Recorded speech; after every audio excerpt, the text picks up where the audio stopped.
নাও জাদুর তরমুজ বাড়ি। এই বাড়িতে তোমরা তোমাদের যাবতীয় জিনিসপত্র পেয়ে যাবে। এই বাড়িতে তোমাদের কোনো কিছুরই অভাব হবে না। সুন্দরপুর নামক গ্রামে বাস করত শেফালি শিয়ালিনী ও তার মেয়ে জিলি। জিলির বাবা মারা যাওয়ার পর থেকে শেফালি শিয়ালিনী অন্যের বাড়িতে কাজ করে কোনো রকমে সংসার চালাতো। শেফালি শিয়ালিনী ও তার মেয়ে একটি ভাড়া বাসায় থাকতো। এইভাবেই দুঃখে কষ্টে মা মেয়ে দিন কাটছিল। মা, ও মা, কোথায় গেলে তুমি? আমার যে অনেক ক্ষুধা লেগেছে। মা যে কোথায় গেল? যাই ওইদিকে গিয়ে একটু দেখি। তারপর জিলি বাড়িতে কোথাও তার মাকে না পেয়ে খুঁজতে বেরিয়ে যায়। আর রাস্তায় জিলি তার মুন্নি কাকিমাকে তরমুজ বিক্রি করতে দেখে। তারপর জিলি সেখানে যায়। মুন্নি কাকিমা, আমাকে একটা তরমুজ দাও না গো। টাকা এনেছিস? আগে টাকা দে, তারপর তরমুজ দিব। তরমুজের অনেক দাম। কাকিমা, তুমি এখন আমাকে একটা তরমুজ দাও না। আমার মা তো এখনো বাড়ি আসেনি। বাড়ি আসলে আমি তোমাকে টাকা দিয়ে যাব। আরে জিলি, আমি বাকিতে কোনো তরমুজ বিক্রি করি না। আগে টাকা নিয়ে আয়, তারপর তরমুজ দিব। টাকা ছাড়া তরমুজ দেওয়া যাবে না। টাকা নেই এসেছে তরমুজ খেতে।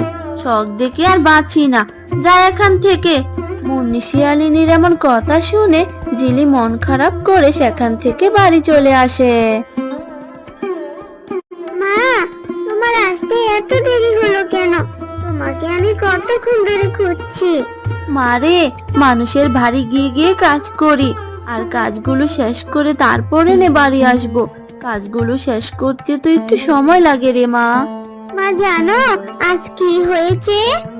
কি হয়েছে রে মা, আমাকে বল। আজ তোমাকে খুঁজতে যখন বাইরে গিয়েছি, তখন রাস্তা দিয়ে যাওয়ার সময় দেখলাম মুন্নি কাকিমা তরমুজ বিক্রি করছে।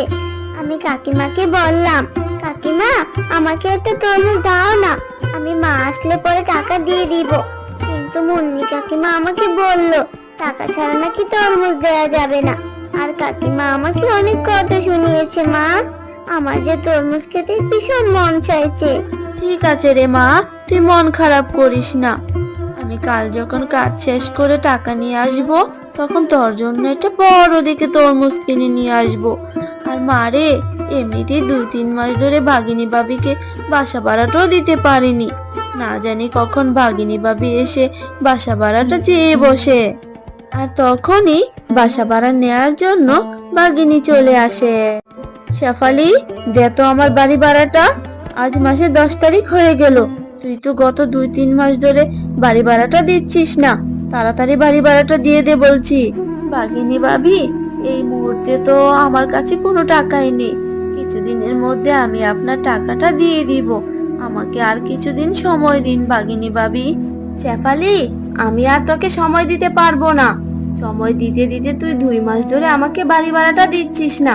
আর সময় দেওয়া যাবে না, এখনই আমার বাড়ি ভাড়াটা দে বলছি। আর যদি বাড়ি ভাড়া দিতে না পারিস, তাহলে এখনই আমার বাড়ি থেকে বেরিয়ে যা বলছি। আমি ভালো ভাড়াটিয়া দেখে বাড়িটা আবার ভাড়া দিয়ে দিব। তারপর বাঘিনী বাড়ি ভাড়া দিতে না পারায় শেফালি শিয়ালিনী ও তার মেয়েকে বাড়ি থেকে বের করে দেয়। তারপর মা ও মেয়ে অন্য বনে আশ্রয় নেওয়ার জন্য ঘুরতে থাকে। আর হাঁটতে হাঁটতে তারা গভীর বনে চলে যায়। মা, ও মা, আমি যে আর হাঁটতে পারছি না। আমার পাটা যে ব্যথা হয়ে গেল মা। মা জিলি, তুই আর কান্না করিস না রে মা। আমিও যে আর হাঁটতে পারছি না। মা রে, বাঘিনী ভাবিকে বাড়ি ভাড়া না দিতে পারায় আমাদেরকে বাড়ি থেকে বের করে দিয়েছে। তোর বাবা মারা যাওয়ার পর থেকে কত কষ্ট করে এই সংসারটা চালাচ্ছি। দুবেলা খাবার জোগাতেই কত কষ্ট করতে হয় আমাকে। সেখানে বাড়ি ভাড়াটা কোথায় থেকে দিব রে মা বল? আশেপাশে কোথাও কোনো বাড়ি ঘরও দেখছি না রে মা। আমি বুঝতে পারছি তোর যে অনেক কষ্ট হচ্ছে। চল মা, আমরা গাছের নিচে বসে একটু বিশ্রাম নেই। মা, আমার যে অনেক ক্ষুধা পেয়েছে। আমার অনেক কষ্ট হচ্ছে মা। সে কখন থেকে না খেয়ে আছি। আমি আর পারছি না মা। দুষ্টু তান্ত্রিক, তুই যাই করিস না কেন, আমাকে তুই বেশিক্ষণ আটকে রাখতে পারবি না। আমি ঠিক বেরিয়ে আসব। আমার প্রাণ থাকতে তোকে কখনো আমার জাদুর কাঠি দিব না।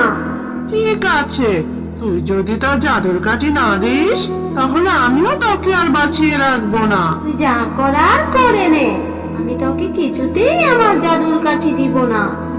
মা দেখো, এই তান্ত্রিকটা মনে হচ্ছে পরীটাকে মেরে ফেলবে। চলো মা, আমাদেরকে ওই পরীটাকে বাঁচাতে হবে। হ্যাঁ রে মা, তুই ঠিক কথাই বলেছিস, আমাদেরকে ওই পরীকে বাঁচানো উচিত। তুই এখানে দাঁড়া, আমি কিছু একটা করছি। তারপর শেফা শিয়ালিনী দৌড়ে গিয়ে তান্ত্রিকটাকে একটি লাথি দিয়ে আগুনের কুণ্ডলের মধ্যে ফেলে দেয়। আমাকে ছেড়ে দাও, আমি আর কখনো পরিদের সাথে এমন করব না। এবারের মতো আমাকে বাঁচাও। তোমাদেরকে অনেক ধন্যবাদ, তোমরা আমার জীবন বাঁচিয়েছো। আজ তোমরা না এলে এই দুষ্টতান্ত্রিক হয়তো আমাকে মেরেই ফেলতো, কিন্তু তোমরা এখানে এলে কি করে? তারপর শেফা শিয়ালিনী পরীকে সব কথা খুলে বলে। তোমাদের কথা শুনে আমার অনেক কষ্ট হচ্ছে। তোমরা যেহেতু আমার প্রাণ বাঁচিয়েছো, তাই আমি তোমাদেরকে সাহায্য করতে চাই। এই নাও জাদুর তরমুজ বাড়ি। এই বাড়িতে তোমরা তোমাদের যাবতীয় জিনিসপত্র পেয়ে যাবে। এই বাড়িতে তোমাদের কোনো কিছুরই অভাব হবে না। তোমরা যখন যেটা চাইবে সেই বাড়ি থেকে তোমরা তখন সেটাই পেয়ে যাবে। তোমাকে অনেক ধন্যবাদ পরী, তোমার এই ঋণ আমরা কখনোই ভুলবো না। তোমাদের কথাও আমার সারা জীবন মনে থাকবে। এখন আমি আসি। মা, এখন থেকে আমাদের নিজের একটা বাড়ি হলো, বলো? এই বাড়ি থেকে আমাদেরকে আর কেউ বের করে দিবে না। এই বাড়িতে আমরা সবকিছুই পেয়ে যাব, তাই না মা? আমি যখন খুশি তখন সেটাই খেতে পারবো। তোমাকে আর অন্যের বাড়িতে কাজ করতে হবে না মা। আমরা এখন অনেক সুন্দর করে দিন কাটাতে পারবো। হ্যাঁ রে মা, সৃষ্টিকর্তা মনে হয় আমাদের উপর মুখ তুলে তাকিয়েছে। তারপর থেকে শেফা শিয়ালিনী তার মেয়ে ঝিলিকে নিয়ে তরমুজ বাড়িতে সুখে দিন কাটাতে থাকে। তাদের আর কোনো কিছুরই অভাব থাকে না। মা টিয়া, তাড়াতাড়ি খেয়ে স্কুলে যা, আমাকে যে কাজে যেতে হবে। দেরি হলে যে বাঘিনী ভাবি আবার অনেক রাগ করবে রে মা। মা, দেরি হলে যদি বাঘিনী মামি রাগ করে, তাহলে তুমি বাঘিনী মামির বাড়িতে কাজ করতে যাও কেন? কাজ না করলে সংসারটা চলবে কি করে? তোকে আবার পড়াশোনাও তো করাতে হবে, কি করে করাবো বল আমি? আর যদি আমার বাবা বেঁচে থাকতো, তাহলে তোমাকে আর কষ্ট করে কাজ করতে হতো না। আচ্ছা ঠিক আছে মা, আমি তাড়াতাড়ি খাবার খেয়ে স্কুলে চলে যাচ্ছি। এরপর টিয়া তাড়াতাড়ি খাবার খেয়ে স্কুলে চলে যায়, আর শেফাও বাঘিনীর বাড়িতে কাজে চলে যায়। শেফা, আজ তুই দেরি করে কাজে আসলি কেন? বাঘিনী ভাবি তোর উপর অনেক রেগে আছে। বলো না গো মুন্নি দিদি, বাড়ির সব কাজ শেষ করে মেয়েকে স্কুলে পাঠিয়ে তারপর কাজে আসতে হয়, সেই জন্য তো দেরি হয়ে যায় গো মুন্নি দিদি। এইসব কি আর বাঘিনী ভাবি বুঝবে রে শেফা? এখন তাড়াতাড়ি কাজ শুরু কর, না হলে আবার বাঘিনী ভাবি চলে আসবে। এরপর শেফা ও মুন্নি শিয়ালিনী কাজ করতে থাকে, আর তখনই সেখানে বাঘিনী চলে আসে। এই জমিদারের বউ, আজ তুই এত দেরি করে আসলি কেন? আজ তোর অর্ধেক পারিশ্রমিক কাটা। না না বাঘিনী ভাবি, আপনি আমার কোনো পারিশ্রমিক কাটবেন না, আমি না হয় রাত পর্যন্ত কাজ করে দিব। আচ্ছা ঠিক আছে, যদি রাত পর্যন্ত কাজ করতে পারিস তাহলে কোনো পারিশ্রমিকই কাটবো না। এখন দুইজন গল্প না করে তাড়াতাড়ি কাজটা শুরু কর। আচ্ছা ঠিক আছে বাঘিনী ভাবি, আমি তাহলে রাত পর্যন্তই কাজ করে দিব। এরপর বাঘিনী সেখান থেকে চলে যায়, আর শেফা ও মুন্নি শিয়ালিনী কাজ করতে থাকে, আর এইভাবেই বিকাল হয়ে যায়। শেফা, আমার কাজের সময় শেষ, আমি পারিশ্রমিক নিয়ে বাড়ি চলে যাই, তুই তাহলে কাজ কর। আচ্ছা ঠিক আছে মুন্নি দিদি, তুমি বরং বাড়ি চলে যাও, আমি বাকি কাজটুকু তাড়াতাড়ি শেষ করে ফেলি, তারপর আমিও বাড়ি চলে যাব। অন্যদিকে টিয়া স্কুল থেকে বাড়ি ফেরার পথে রাস্তার মধ্যে একটি স্ট্রবেরি চারা দেখতে পায়। আরে, এটা তো দেখছি স্ট্রবেরি চারা। আমি বরং স্ট্রবেরি চারাটা বাড়িতে নিয়ে রোপণ করে দেই, তাহলে এই চারাটি বড় হয়ে অনেক স্ট্রবেরি ধরবে। তখন আমার মা স্ট্রবেরিগুলো বাজারে বিক্রি করতে পারবে। আমার মাকে আর কষ্ট করে কাজ করতে হবে না। এইসব বলে টিয়া স্ট্রবেরি চারাটি বাড়িতে নিয়ে আসে, আর উঠোনের এক কোণে রোপণ করে দেয়, আর এইভাবে বিকাল গড়িয়ে সন্ধ্যা নেমে আসে। এ কি, সন্ধ্যা হয়ে গেছে, এখনো আমার মা আসছে না কেন? মায়ের আবার কোনো বিপদ হলো না তো? কিন্তু আমি তো সন্ধ্যার পর বাইরেও মাকে খুঁজতেও যেতে পারবো না। মা যে বলেছিল সন্ধ্যার পর নাকি গাছ থেকে পেত্নী বের হয়। পেত্নী যদি আমার ঘাড় মটকিয়ে দেয় তখন কি হবে? টিয়া এসব বলে মায়ের জন্য চিন্তা করতে থাকে। আর অন্যদিকে শেফা শিয়ালিনী বাঘিনীর কাছে যায় তার পারিশ্রমিক নেয়ার জন্য। বাঘিনী ভাবি, আমি কাজ শেষ করে এসেছি, এখন তাড়াতাড়ি আমার পারিশ্রমিকটা দিয়ে দেন। আমার যে আবার বাজারে যেতে হবে, বাজার সদাই করে বাড়িতে যেতে হবে। বাড়িতে যে কোনো বাজার সদাইও নেই, আর আমার মেয়েটা মনে হয় আমার অপেক্ষায় বসে আছে। এ কি বললি তুই শেফা? তুই এখনই টাকা নিতে এসেছিস কেন? তোর না রাত পর্যন্ত কাজ করার কথা ছিল? এখন তো সন্ধ্যা হয়েছে মাত্র, রাত হতে তো এখনো অনেক দেরি আছে। ভাগিনী ভাবি, আমি যতক্ষণ সময় দেরি করে এসেছি ততক্ষণ সময় তো বাড়িয়ে কাজ করে দিয়েছি। চুপ কর শেফা, আমার সাথে চালাকি করে কোনো লাভ নেই। আমি তোকে কোনো টাকা দিতে পারবো না। এখন আমাকে বিরক্ত না করে এখান থেকে চলে যা বলছি। আর যদি সময় মতো কাজ করে আসতে পারিস তাহলেই পারিশ্রমিক পাবি। ভাগিনীর মুখে এমন কথা শুনে শেফা আর কোনো কথা না বলে সেখান থেকে চলে যায়। মা, তুমি এসেছো? আমি তো তোমার জন্য চিন্তা করছিলাম। আজ তুমি এত দেরি করে আসলে কেন? তোমার কোনো বিপদ হয়নি তো? তারপর শেফা শিয়ালিনী টিয়াকে সব কথা খুলে বলে। সে কি মা, তোমাকে বাগিনী মামি টাকা দেয়নি? এখন আমরা রাতে কি খাবো? ঘরেও তো কোনো খাবার নেই। আবার আমার খাতা কলমগুলো শেষ হয়ে গেছে। খাতা কলম ছাড়া স্কুলে গেলে তো ম্যাডাম আমাকে অনেক বকাঝকা করবে। এখন কি করবে মা? তুই কোনো চিন্তা করিস না রে মা, আমি মুন্নি দিদির কাছ থেকে তোর জন্য খাবার নিয়ে আসছি। আর কালকে কাজের ব্যবস্থা করে তোর খাতা কলমও কিনে দিব রে মা।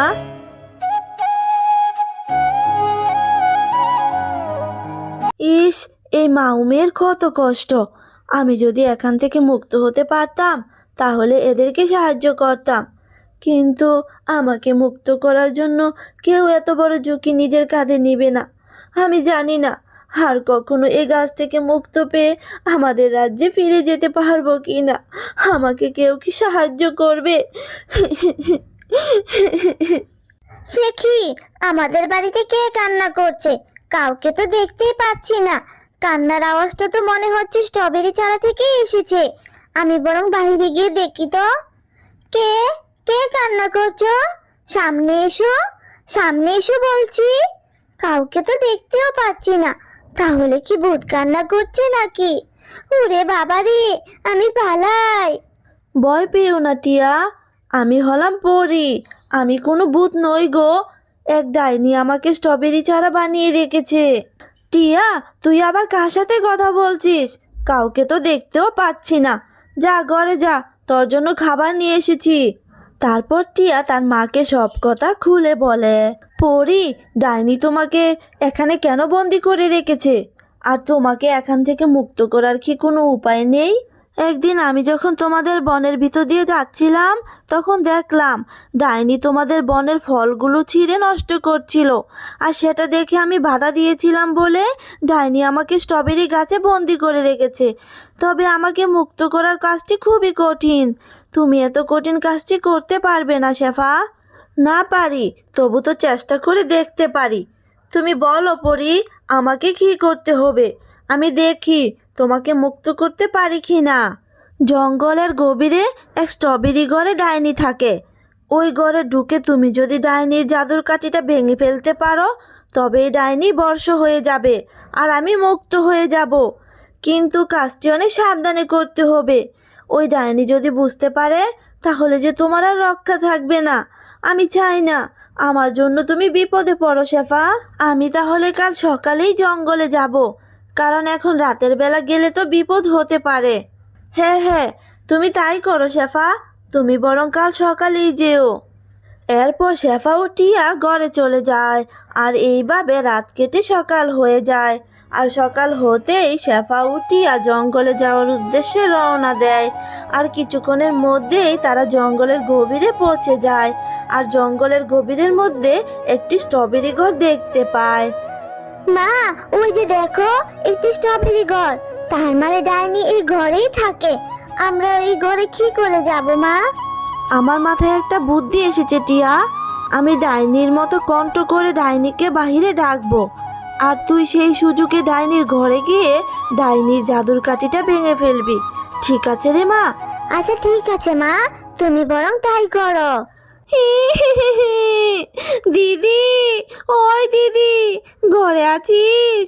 আমি যে বড় বিপদে পড়ে গেছি গো দিদি, বাহিরে আয়। আমি পাশের বনে ডাইনি বলছি, তাড়াতাড়ি বাহিরে আয় গো দিদি। পাশের বনে ডাইনির আবার কি হলো? বাহিরে গিয়ে দেখি তো। কোথায় রে ডাইনি? আমি তো তোকে কোথাও দেখতে পাচ্ছি না। তাহলে কি করে সাহায্য করব? হি হি হি, আমি ঝোপঝাড়ের আড়ালে পড়ে আছি গো দিদি। ঝোপের আড়ালে চলে আয়, আমাকে সাহায্য কর গো দিদি। হি হি হি হি। এরপর ডাইনি ঝোপের আড়ালে চলে যায়, আর সেই সুযোগে টিয়াও ডাইনির ঘরে প্রবেশ করে। ডাইনির জাদুর কাঠি যে কোথায় রেখেছে কে জানে। এই তো, ওই তো পেয়ে গেছি আমি। এরপর টিয়া ডাইনির জাদুর কাঠিটি হাতে নিয়ে ভেঙে ফেলে, আর সাথে সাথেই ডাইনির শরীর থেকে ধোঁয়া বের হতে থাকে। এ কি হলো আমার? আমার শরীর থেকে ধোঁয়া বের হচ্ছে কেন? তার মানে আমার ঘরে ঢুকে কেউ জাদুর কাঠিটা ভেঙে ফেলেছে? না না, এ হতেই পারে না। এইসব বলতে বলতেই ডাইনি সেখানেই ধ্বংস হয়ে যায়, আর শেফা ও টিয়া তাড়াতাড়ি করে সেখান থেকে বাড়ি চলে আসে। তোমরা এসেছো? আমি যে মুক্ত হয়ে গেছি। তোমাদেরকে অনেক ধন্যবাদ। আজ তোমাদের জন্যই আমি মুক্ত হলাম। এই নাও 2 হাঁড়ি স্বর্ণ মুদ্রা। এগুলো বিক্রি করলেই তোমাদের অভাব কেটে যাবে। আর তোমাদের কোনো সাহায্য লাগলে আমাকে স্মরণ করো, আমি সাথে সাথেই চলে আসব। পরি, তোমাকে অনেক ধন্যবাদ আমাকে সাহায্য করার জন্য। এখন আমরা দুবেলা দুমুঠো ভাত পেট ভরে খেতে পারবো, আর আমার মেয়েকেও পড়াশোনা করাতে পারবো। তোমরা ভালো থেকো শেফা। এখন আমি আমার রাজ্যে চলে যাব। বিদায়। মা টিয়া, তুই হোমওয়ার্কগুলো করে নে। আমি স্বর্ণ মুদ্রাগুলো বিক্রি করে খাবার নিয়ে আসি, আর সাথে তোর খাতা কলমগুলো কিনে নিয়ে আসবো রে মা। এরপর থেকে শেফা শিয়ালিনী সেই স্বর্ণ মুদ্রাগুলো বিক্রি করে তার মেয়েকে নিয়ে সুখে দিন কাটাতে থাকে।